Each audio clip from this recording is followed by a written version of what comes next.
పెట్టిన దానికి 10 టైమ్స్ వస్తాయంటారా, లేదంటే కష్టం అంటారా? అది చెప్తానండి. ఇప్పుడు నేను డిఫరెంట్ అన్నారు చూసారా, ఒక మంచి పాయింట్ పట్టుకునే వస్తున్నామండి. ఒక కళాకారుడిగా అంటే ఒక కళను ప్రోత్సహించాలనే ఉద్దేశం ఫస్ట్ ఉన్నది. ఎందుకంటే నేను చేసిన మంచి వ్యాపారాలు చేశాను, ఇప్పటి వరకు ఏది లాస్ లేదు, అన్నీ బాగా చేశాను కంఫర్టబుల్గా. నాకు నేర్చుకుని చేశాను తప్ప నాకు తెలిసి చేయలేదు ఏది కూడా. నేను పెద్ద ఎడ్యుకేషన్ కూడా ఏం లేదు. నేను ఏదో దిగిన తర్వాత ఆ వ్యాపారం ఎందుకు లాస్ అవుతుందని తెలుసుకొని దాన్ని రెక్టిఫై చేశాను. అప్పుడు అరెస్ట్ చేసి దాన్ని గాడిలో పెట్టుకొచ్చాను ఇప్పుడు వరకు. అది ఫస్ట్. ఈ సినిమా వ్యాపారం వస్తే ఇందులో మంచి వాళ్ళని ప్రోత్సహించడం అంటే ఇప్పుడు వీళ్ళ ఇంత టాలెంట్ ఉంది, ఈయన ఎప్పుడో నాకు తగిలితే ఈ పాటికి నేను మంచి సినిమా చేద్దును మహావెంకటేష్ తోటి. అది నేను నేరుగా వెళ్ళి ఎవరిని అడగలేను, ఎవరినో నాకు ఉన్న టైం తక్కువ, దాని గురించి ఎవరైనా వెంట పడితే ఆలోచించి చేయగలను. ఈ స్టోరీలో డబ్బులు ఎంత వస్తాయని కాదు, మహేష్ బాబు గారు ఒప్పుకున్న వెంటనే మేము చాలా అదే నేను ఏమనుకున్నానంటే, ఈయన ఇంత మనిషి మనకి పేరు ఇచ్చి మనందరినీ కలుపుకున్నారంటే ఆ రోజు ఒక భయం ఉంది నాకు, ఇప్పుడు వరకు కూడా ఒక భయం, నాలో టెన్షన్ ఉంది. ఒక మంచి నెంబర్తో మళ్ళీ ఆయన ఇంటికి వెళ్ళాలి, లేకపోతే వెళ్ళకుండా ఉండాలని చెప్పినైతే మనం కాన్ఫిడెన్స్గా ఉన్నాను. అంతే తప్ప నాకేం మిగులుతుంది అని నేను ఇప్పుడు ఆలోచించను. మంచి సినిమాలు చేస్తున్నారు, మీరే అంటున్నారు మంచి డిఫరెంట్గా చూస్తున్నారు. వేళ 100 కోట్లు పోయినా 200 కోట్లు పోయినా ఏ సినిమా చేశారని పోయి మంచిదని చేస్తారు సార్. అంటే మంచి సినిమా వేరు, డబ్బులు బాగా వచ్చే సినిమా వేరు సార్. ఇప్పుడు మారిపోయింది అది. అంటే హిట్ అయితేనే డబ్బులు వస్తాయని కాదు, స్టార్డమ్ని బట్టి, ఫేస్ వాల్యూని బట్టి, అండ్ అక్కడ ఉండే స్టార్ వాల్యూని బట్టి, కాస్టింగ్ని బట్టి కూడా ఆడియన్స్ వెళ్తారు సినిమా ఎలా ఉన్నా. సో అంటే చిన్న ఎగ్జాంపుల్, మీరు కా సినిమా తీశారు, కా సినిమా వచ్చిన కలెక్షన్స్ చిదంబరం సినిమాకి రాలే, కానీ చిదంబరం కంటెంట్ బాగుంటుంది. మరి దాని బడ్జెట్ అంతా దాన్ని బట్టి ఉంటుంది. అదే సార్ చెప్తున్నాను నేను, అదే అంటున్నా.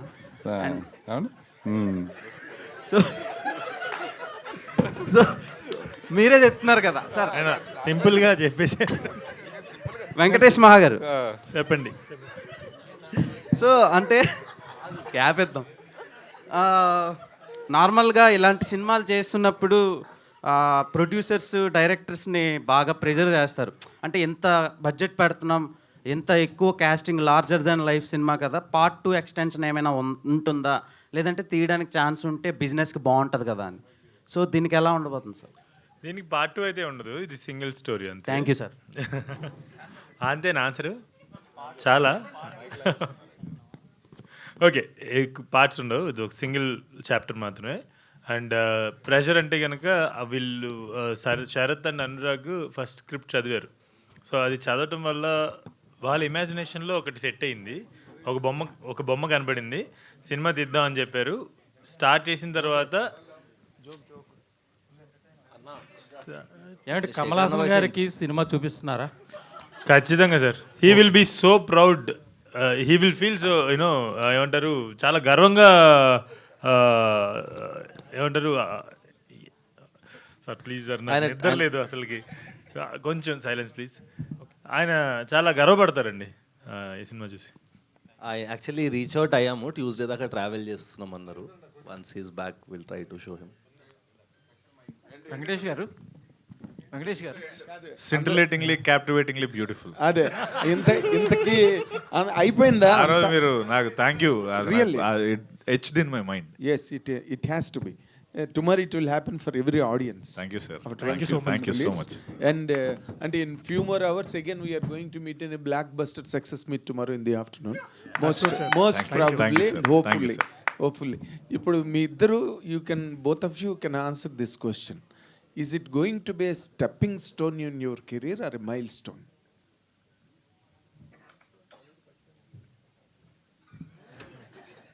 Every milestone is a stepping stone, sir.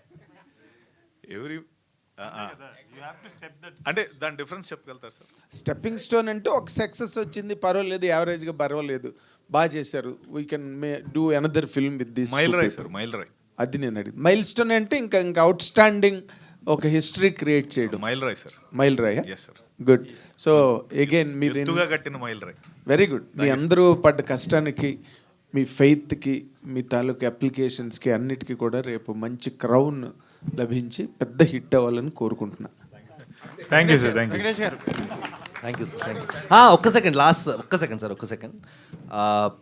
ఇంకొక రిక్వెస్ట్ ఆడియన్స్కి ఏంటంటే సినిమా చూసాక దయచేసి స్పాయిలర్స్ ఇవ్వడం కానీ ఐ నో ఈ సినిమాకి చాలా డిస్కషన్స్ అవుతాయి కానీ దయచేసి స్పాయిలర్స్ ఇవ్వడం కానీ రివీల్ చేయడం కానీ చేయకండి. దట్స్ ఆర్ ఓన్లీ ఏం లేదు మనం మీరు actually you can do this thought experiment అనమాట. ఈ ఫిల్మ్ చూసి మీకు ఒకటి అనిపిస్తుంది, మీరు ఒకటి ఇంటర్ప్రిట్ చేస్తారు, మీకు you will take something home కదా.